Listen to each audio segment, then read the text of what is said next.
Twongeye kubasuhuza inshuti z'umusaraba, amahoro y'Imana abane namwe. Mwami Imana ahabwe icyubahiro,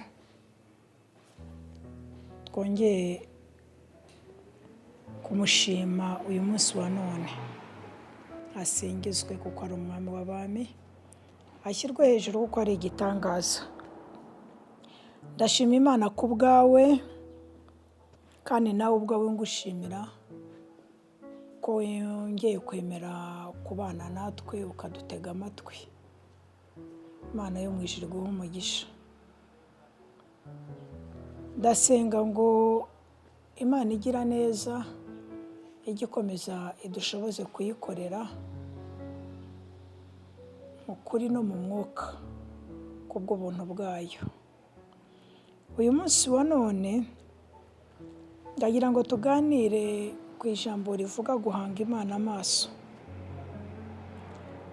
Guhanga Imana amaso. Ndakubwira ngo uhange Imana yo mu ijuru amaso, kuko niyo yonyine ijya iruhura abarushye, niyo yonyine igiha intege abarambiwe, niyo yonyine ijya igirira neza abatagira shinge na rugero, niyo yonyine igiha amahoro abatayafite, niyo yonyine kandi yonyine. Ndavuga Imana ubwayo, ntabwo mvuga abakozi bayo, ntabwo mvuga abana b'abantu, ndavuga Imana ubwayo. Duhange Imana yo mu ijuru amaso, kuko izatugirira neza. Nitutagwa isari tuzasarura. Uyu munsi ndakubwira ngo hanga Imana amaso. Hanga Imana amaso. Amaso yawe uyakure ku bantu n'ibintu, amaso yawe uyahange Imana, kuko yo yonyine niyo ijya ikora ibyo abana b'abantu badashobora.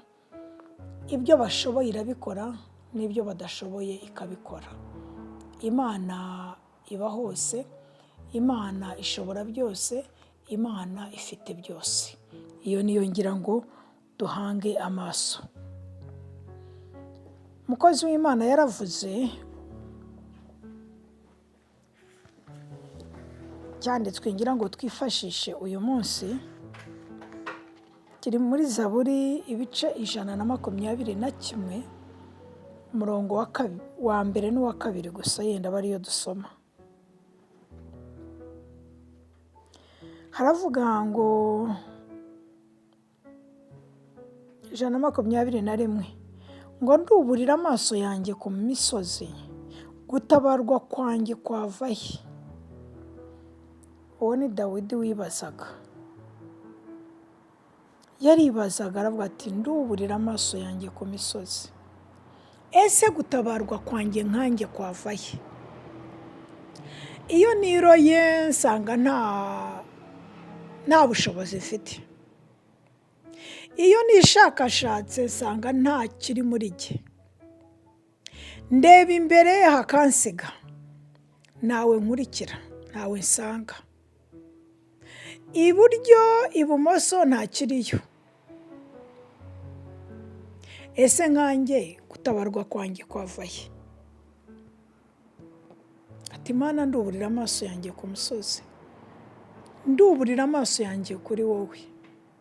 Ese ubutabazi bwanjye bwava he? Umwana akurikira umubyeyi, umubyeyi ntawe uhari. Inyuma uterwa ingabo n'abagukurikira, nabo ntibariyo. Iburyo n'ibumoso nta anko, nta shangazi, abo nabo ntabo. Sindi bujye ibumoso ngo njye kubaza ngo mbega ngo anti wanjye ameze ati. Sindi bujye iburyo ngo njye kubaza ngo mbega ngo anko wanjye bimeze biti. Sigaye hagati nk'ururimi, niko Abanyarwanda bavuga.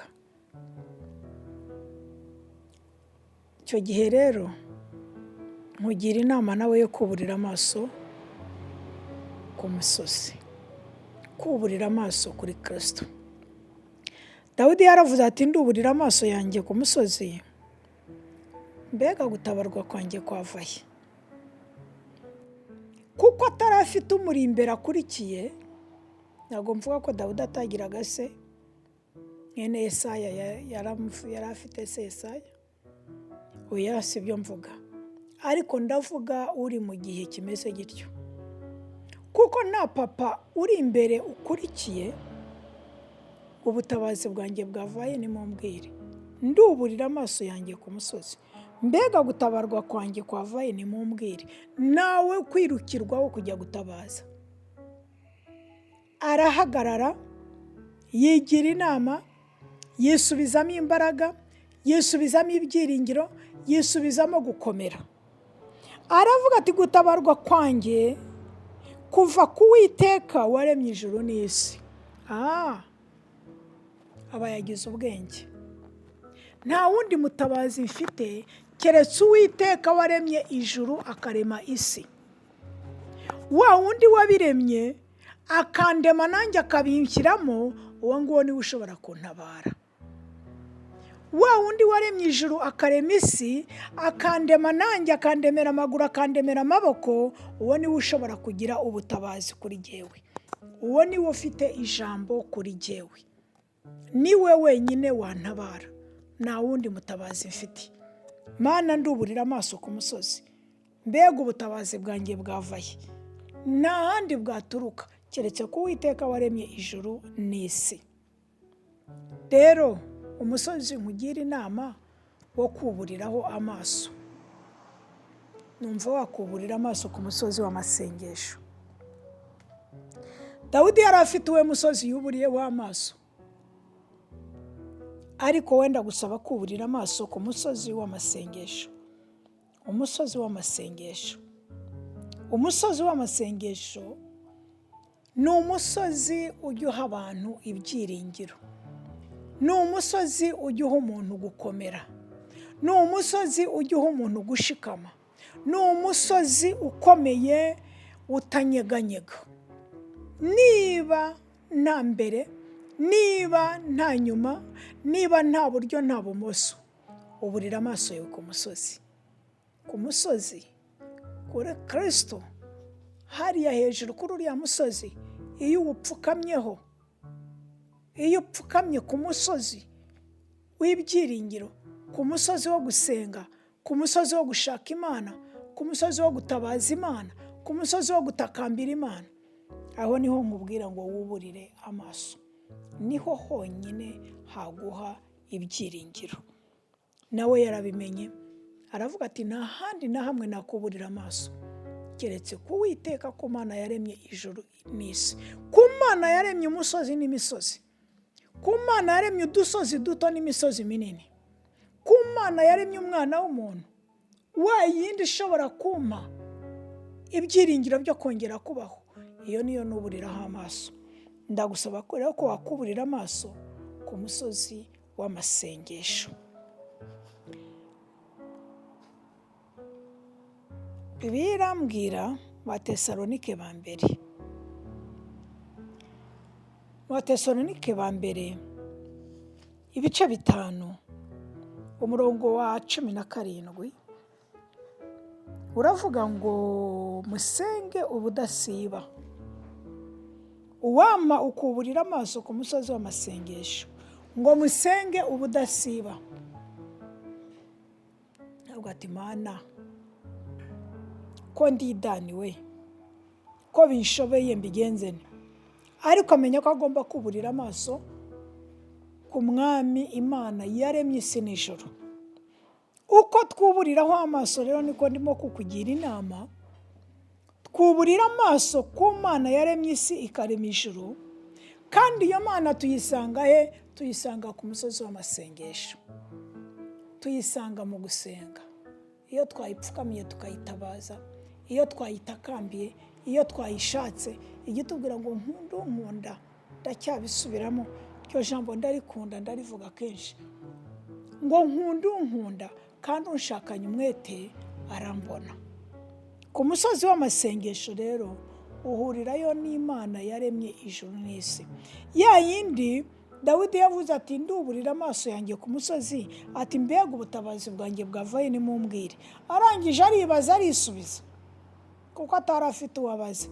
Aribaza aranisubiza, aravuga ngo ubutabazi bwanjye nta handi bwaturuka ngo keretse ku Uwiteka umwami Imana yaremye ijuru ikarema isi. Yesu atugirire neza. Keretse ku Uwiteka umwami Imana waremye ijuru akarema isi, niho ubutabazi bwanjye bwaturuka. Nawe rero ndakugira inama, mwahurira ye na ya mana Dawidi yavugaga. Mwahurira ku musozi w'amasengesho.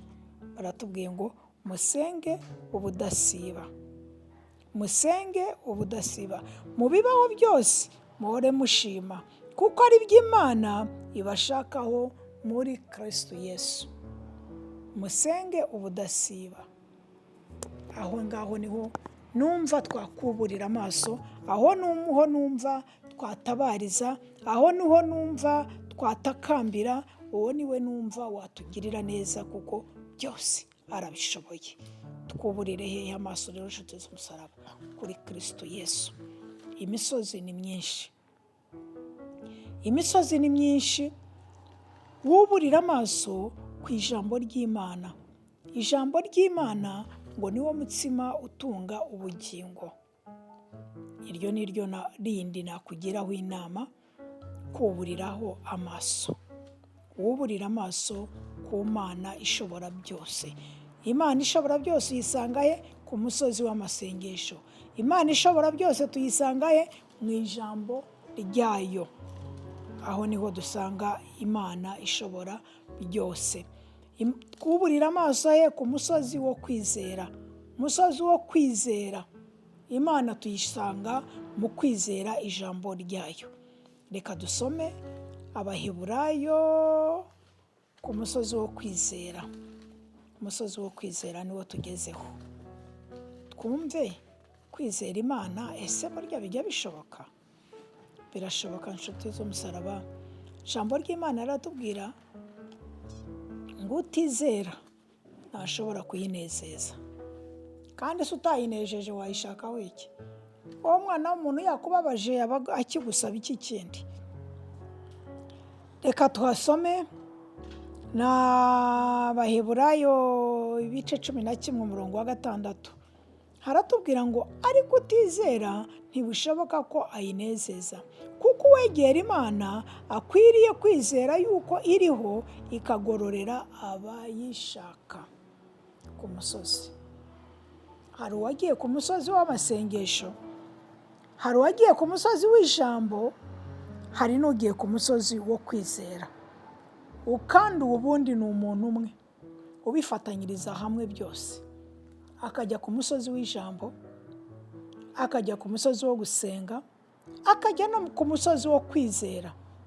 Ijambo rya Kristo ngo ribe muri twe rigwiriye, niko batubwira. Yesu atugirire neza. Niko ritubwira ijambo rya Kristo ngo ribe muri twe rigwiriye, rifite ijambo rya Kristo. Reka turisome naryo, reka turisome naryo, hanyuma dusoze turasatira umusozo. Reka turisome iryo jambo. Abatesalonike Abakolosayi 3 ibice 3 umurongo wa 16. Yego, haratubwira ngo ijambo rya Kristo ribe muri mwe rigwiriye, rifite ubwenge bwose, mwigishanya muhugurana. Yesu atugirire neza. Ngo ijambo rya Kristo ribe muri twe rigwiriye. Ijambo ry'Umwami Imana ribe muri jye nawe rigwiriye.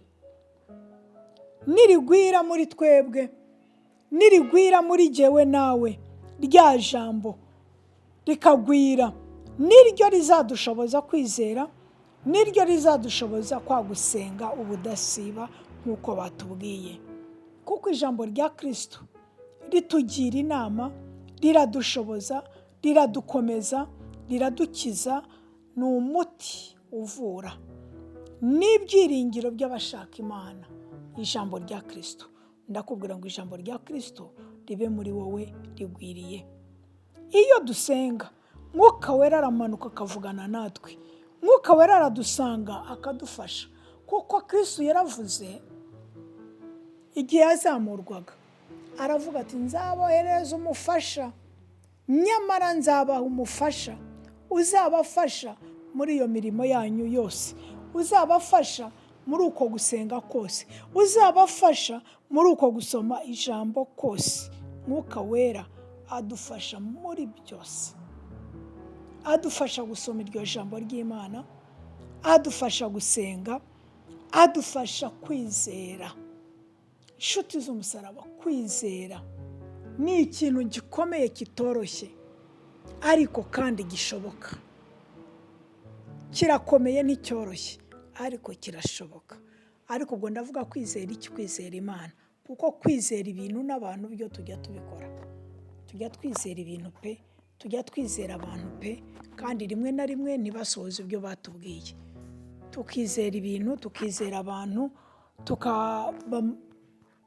bahanga amaso, twarangiza ntibikunde. Tukizera ibintu byarangiza bikaduca mu myanya y'intoki. Ariko ndakugira inama ngo wizere Imana yaremye ibyo bintu. Uraza kumbwira uti kandi ibyo nizeye ari byo twakoresheje amaboko, mwabikoze mukize? Mu nzu mwubatse mwayubatse mukize? Si mu butaka mwasanze Imana yarabaremeye? Iki si imodoka mwayikoze mukize? Ibyo bintu byose biva mu byaremwe n'Imana. Ibyo bikorwa n'intoki z'abana byose biva mu byaremwe n'Imana. Imana twizera rero ikora ibyo umwana w'umuntu adashobora gukora. Umwana w'umuntu arakubyara, arakuhagira, arakwigisha, ariko ntabwo azi uko ukora.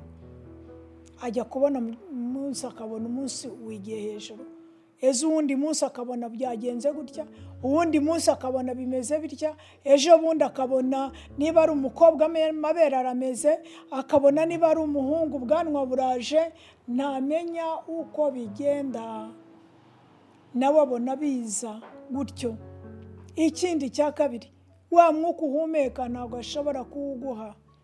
Aguha ibiryo bikuza umubiri w'Umwami Imana yaguhaye, ariko ntashobora kuguha umwuka, ntibishoboka. Aguha ibiryo nabyo bivuye mu bimera yaremye, aguha amazi aturutse mu migezi yaremye. Inshuti y'umusaraba, ndagusaba kuburira amaso yawe kuri Kristo. Niwe usumba byose, niwe wadupfiriye, niwe watubambiwe, niwe watubabarijwe, niwe Mwami w'abami, niwe Mana wenyine, nta yindi ibaho. Ibisigaye ni ibigirwamana. Inshuti z'umusaraba, Bibiliya irambwira ngo abantu banjye bararimbutse ngo bazize kutamenya. Kutamenya kurahari, kutamenya kurahari. Umuntu umubwira Imana akaguseka akavuga ati wahuriye he nayo? Harya wayibwiwe n'iki? Harya yakubwiye ngo iki? Wari uhagaze he? Cyagiye yavugaga wari uhagaze he? Ariko rimwe na rimwe wahabwirwa. Ijya ivuga ikavugana n'abayo. Iravuga. Imana iravuga. Imana irakora. Imana ifite imbaraga. Imana ifite ubushobozi. Ntabwo yari kuduha akanwa ngo ikiyime. Imana iravuga. Iravuga pe. Iravuga. Ntabwo ibyo ari byo ngiye kuvugira hano, ariko nabikubwira ko ivuga. Cyangwa undi munsi ari cyo twateguye kuganira, nabikusobanurira uko ivuga. Imana iravuga, ikavuga rimwe, ikavuga kabiri, ngo ikavuga kenshi nubwo abana b'abantu tutabyitaho, ariko iravuga. Shoje rero nkubwira iki inshuti y'umusaraba? Shoje nkubwira kuburira amaso yawe kuri Kristo. Shoje nkubwira guhanga Imana amaso Imana yawe. Amaso yawe uyakure ku bantu no ku bintu, uyahanga Imana. Iyo umaze guhanga Imana amaso, Imana yahanze ibyo tubona byose. Iyo umaze kuyihanga amaso, yonyine imanura ikiganza cyayo, ikenda kuri bya bindi byayo, nawe ikaguha, kuko nawe uri umwana wayo. Ndagusaba ko amaso yawe wayakura ku bantu, amaso yawe wayakura ku bintu, ukayahanga Imana. kuko abana b'abantu ni abantu. Akubera mwiza ku wa mbere no ku wa kabiri, ku wa gatanu ugasanga yambaye urundi ruhu, ku wa gatanu ugasanga yahindutse undi muntu, ku wa gatandatu ugasanga wa wundi mwavuganaga si ukikuvugisha. Ndakwinginze uhange Imana yawe amaso. Imana iragutegereje, Imana irabishaka. Icyo itagikora ntabwo ijya iduhatira icyo imitima yacu itemeye. Yaravuze ngo dore ngushyize inzira ebyiri imbere, uhitemo, wihitiremo. Wahitamo ubugingo, wahitamo urupfu, ibyo biri imbere yawe, wihitiremo. Inshuti z'umusaraba, ndagusaba ko twahanga Imana yacu amaso. Abana b'abantu tukabakuraho amaso, kuko iyo tubashyizeho amaso nabo turabaremerera. Ariko iyo duhanze Imana yacu amaso, Imana yonyine akaba ariyo duhanga amaso, ibyo twashakaga mu bana b'abantu birakoreka utabahamagaye. Ushobora kwiruka ku muntu icyumweru kigashira, ukwezi kugashira, ariko iyo wirutse ku Mana, none si Imana hari ubwo imanuka muri uru Rwanda ngo igende? Oya, ntabwo iramanuka hano ngo igende. Amaguru yayo ni jyewe nawe, amaboko yayo ni jyewe nawe, akanwa kayo ni jyewe nawe. Iramanuka rero, umwana w'umuntu ari ku musozi w'amasengesho, ukisanga yagutegetse, ugasanga ku muryango we. Imana irambwiye ngo nzane ibi bintu, Imana irambwiye ngo mbahe ibi bintu. Numvise umutima umbuze amahoro, numvise nshaka kubagirira ntya, ukagira ngo ni wowe. Niyo iba yagutumye, iyo ni Imana. Umwami Imana abagirire neza, Umwami Imana abashoboze guhanga amaso yanyu Imana, cyangwa guhanga Imana amaso. Icyo ni cyo cyifuzo nakwifuza uyu munsi. Reka tubishyire mu biganza by'Uwiteka. Uwiteka Mana ikomeye, Mana yera igakiranuka, Mana igira neza, Mana yaturemye idukunze, Mana yadushyize kuri iyi si kugira ngo tugirire neza gusa. Nsengeye abantu bawe Mwami, nsengeye ubwoko bwawe Mucunguzi, nsengeye abana bawe Murengezi, abari bahanze ibintu amaso, abari bahanze abana b'abantu amaso, ngo bayabakureho bayahange wowe, kuko we wenyine niwe ufite igisubizo cya buri wese. Utugirire neza, uri Imana, ukora ibikomeye n'ibihambaye, uhaze ukwifuza ko imitima y'abaguhanze amaso Murengezi ubugingo, kuko urabishoboye. Urakoze Papa, mu izina rya Yesu Kristo Umucunguzi wacu turasenze, amen.